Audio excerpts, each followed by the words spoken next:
Et cette question de la traite liée aux violences sexuelles commises sur les jeunes filles et garçons dans les milieux sportifs de Kinshasa, des cas se multiplient même si nombreux ne sont pas répertoriés alors que dans ces secteurs, on s'efforce à maintenir des valeurs. Un paradoxe qui mérite un engagement direct des acteurs pour combattre ce fléau.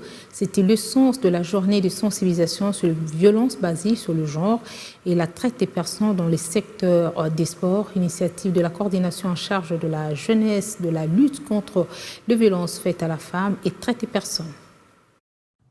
La traite, le harcèlement et les violences y liées est l'une des formes les plus flagrantes de discrimination et un obstacle majeur à la réalisation des droits humains fondamentaux par le sport.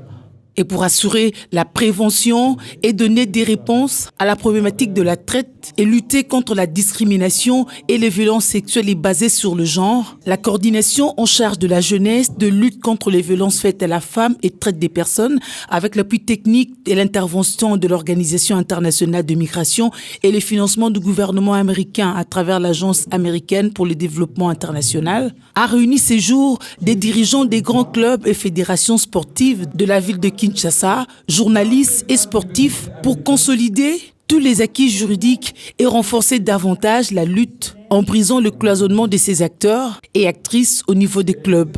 Comment pouvoir garder ces énergies congolais ici et comment pouvoir leur donner les outils où ils ne pourront pas être exploités par d'autres organismes qui viendront ici. C'est pour ça que c'est tellement important de pouvoir parler de la violence basée sur le genre dans le milieu sportif parce que cette violence peut aussi entraîner la traite des personnes.